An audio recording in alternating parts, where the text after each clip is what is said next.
अस्सलाम वालेकुम नाज़रीन, मैं हूं आपका मेज़बान नहीद अहमद जलानी। नाज़रीन, आपको जलानी जी यूट्यूब चैनल और फेसबुक पेज पे खुशामदीद। नाज़रीन इकराम, उम्मीद करता हूं आप जहां कहीं भी होंगे अपने अहलो अयाल के साथ बहरियत होंगे, खुश होंगे और महफूज भी। नाज़रीन इकराम, हमारा मकसद यूट्यूब चैनल और फेसबुक पेज पर और सोशल मीडिया की वादी में ये किराए का मकान ख़रीदने का मकसद क्या था, इस पे बात करेंगे। नाज़रीन इकराम, हर शहर में हर तबका फ़िक्र के लोग पाए जाते हैं। डॉक्टर भी होते हैं, इंजीनियर भी होते हैं, बैंकर भी होते हैं और मज़दूर भी होते हैं।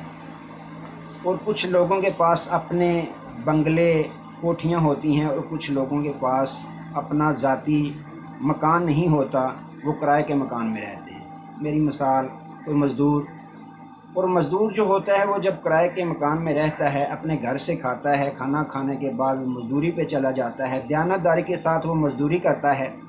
उसके बाद जब वो वापस आता है, अल्लाह की इबादत भी करता है, नमाज़ पढ़ता है। नमाज़ पढ़ने के बाद वो किसी गली चौराहे महल्ले किसी बाज़ार में चला जाता है, जहाँ पे देखता है चंद लोग इकट्ठे बैठे हैं। वो क्या करता है, सलाम कलाम के बाद दीन की बातें करना शुरू कर देता है, लोगों को इस्लाम के वाक़यात बताना शुरू कर देता है।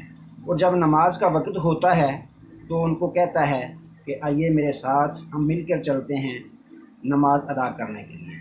और कुछ ना कुछ लोग उसके साथ नमाज के लिए चले ही जाते हैं। तो नाज़रीन, जब उसका रोज़ाना का ये मामूल बन जाता है तो लोग उसकी बातें सुनना पसंद करते हैं। उनकी ख्वाहिश होती है, उनकी हसरत होती है कि आज फिर वो आए और उससे हम दीन इस्लाम की बातें सुनें। तो उसकी ज़बान में अल्लाह अज़्ज़ व जल की तरफ से ऐसी तसीर रख दी जाती है कि उसकी बातें लोग मोहब्बत के साथ सुनना शुरू कर देते हैं। नाज़रीन, इसका मकसद क्या होता है, क्यों सुनना शुरू करें? क्योंकि वो अपने घर से खाता है और दीन फैलाता है। तो नाज़रीन इकराम, हमारा भी मकसद इस सोशल मीडिया की वादी में एक किराए का चैनल ख़रीदने और फेसबुक पेज जैसा मकान ख़रीदने का मकसद सिर्फ़ और सिर्फ यही है कि हम भी अपने घर से खाएंगे और करीम आका अलैहिस्सलाम की सुन्नतें फैलाएंगे। किराए का मकान मैंने इसलिए कहा कि कुछ लोगों के जिस तरह अपने यूट्यूब चैनल होते हैं, वाईफाई कनेक्ट होती है तो वो चलते ही रहते हैं, लेकिन मेरे वसाइल इतने नहीं हैं कि मैंने तो पैकेज लगाना होता है, पैकेज लगाकर अपना चैनल चलाना होता है, पेज चलाना होता है। जब पैकेज ख़त्म हो जाता है, यानी जब रेंट किराया ख़त्म हो जाता है, तो सोशल मीडिया की वादी से मेरे घर के दरवाज़े मेरे लिए बंद कर दिए जाते हैं कि भाई किराया पे करो, पैकेज लगाओ और अपनी बात सुनाओ। तो नाज़रीन इकराम, अपने मौजू असल पे आता हूँ। जब घर से खाएंगे, दीन फैलाएंगे तो लोग आपकी बातें मोहब्बत के साथ सुनेंगे। अगर इसका हम बदला लेंगे तो लोग किसी भी वक्त हमें जतला सकते हैं कि तुमने अगर कोई दीन की बात हमें बताई तो तुमने हमसे फ़लाँ चीज़ ली, इतनी रकम ली थी। नाज़रीन कराम, जब मूसा अलैहिस्सलाम की विलादत हुई, उससे कबल ही फ़िरौन को एक इल्म नजूम के माहिर ने ये ख़बर सुना दी थी।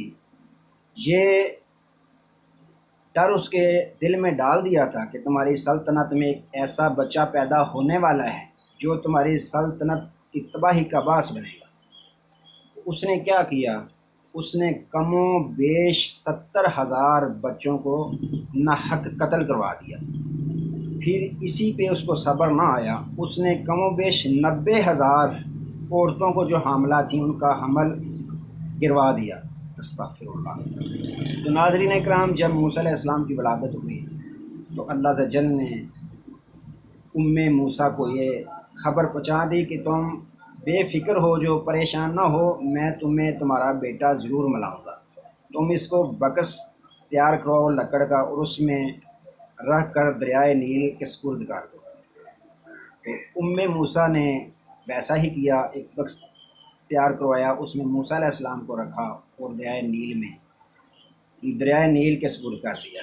जब वापस आई तो साथ موسیٰ علیہ السلام کی بہن بھی تھی، وہ گھر نہ آئی، وہ کنارے کنارے ساتھ ساتھ بکس کے چلتی رہیں۔ اب جب بکس پانی میں غوطہ لیتا تو بہن ہوتی ہے، اس کے سینے میں درد سا اٹھتا۔ جب وہ بکس پانی کی تہوں کے اوپر آتا تو اس کے دل میں سکون سا آ جاتا۔ اب اسی شام فرعون اور اس کی بیوی اس دریا کے کنارے چہل قدمی کر رہے تھے، پانی کی لہروں کا منظر خوشی خوشی سے دیکھ رہے تھے۔ اتنے میں اس کی بیوی کا جو نظر ہے وہ اس بکس پہ پڑی۔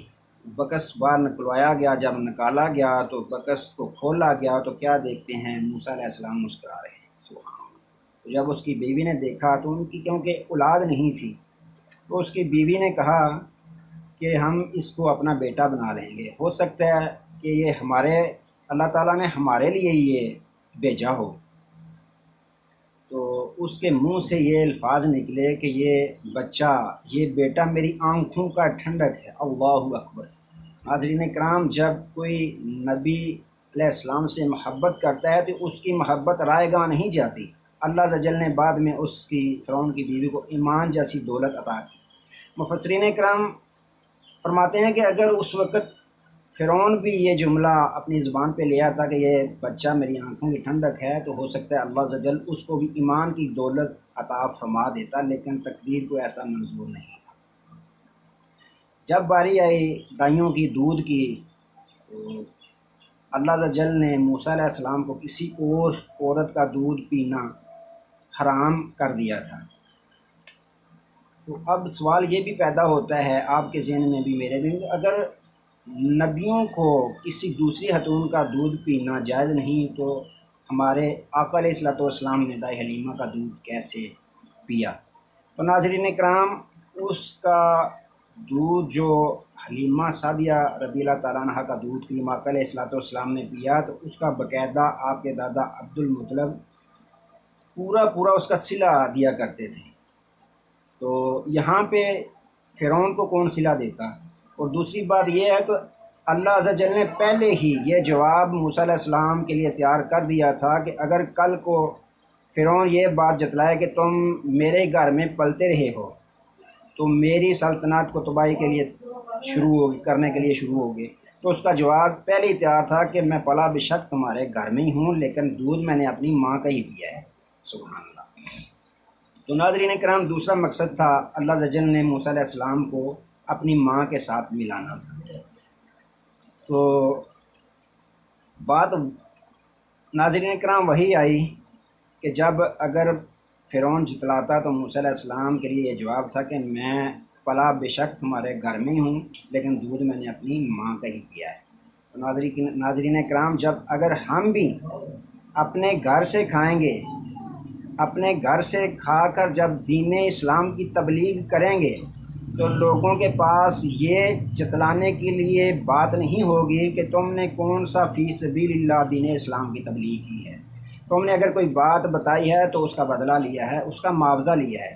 تو ناظرین کرام، جب ہم اپنے گھر سے کھائیں گے، حضور کی سنتیں پھیلائیں گے، دین اسلام کی تبلیغ کریں گے، تو لوگوں کے دلوں میں ہماری محبت پیدا ہوگی۔ اللہ تعالیٰ ہماری زبانوں میں تاثیر پیدا کر دے گا کہ لوگ ہماری باتیں سنیں گے محبت کے ساتھ اور اس پہ عمل بھی کریں گے۔ تو ناظرین کرام، ہمارا یہ سوشل میڈیا کی وادی میں ایک کرائے کا مکان یوٹیوب اور فیس بک پیج کی صورت میں خریدنے کا مقصد صرف خالصتاً یہی ہے کہ ہم بھی اپنے گھر سے کھائیں گے اور کریم آقا علیہ الصلوۃ والسلام کی سنتیں پھیلائیں گے۔ ہو سکتا ہے کچھ اہل محبت، اہل ذوق لوگ ہماری بھی باتیں سننا شروع کر دیں، اور ہمارے لیے یہی بہت بڑے فخر کی بات ہوگی کہ ہماری باتیں لوگ سننا شروع کر دیں۔ تو ناظرین کرام، آئیے آج ہم عہد کرتے ہیں، نیت کرتے ہیں کہ اپنے اپنے گھر سے کھائیں گے اور کریم آقا علیہ الصلوۃ والسلام کی سنتیں پوری دنیا میں پھیلائیں گے۔ اللہ تبارک و تعالیٰ جو سنا اسے یاد رکھنے، اس پر عمل کرنے اور اس کو دوسرے لوگوں تک شیئر کرنے کی توفیق عطا فرمائے۔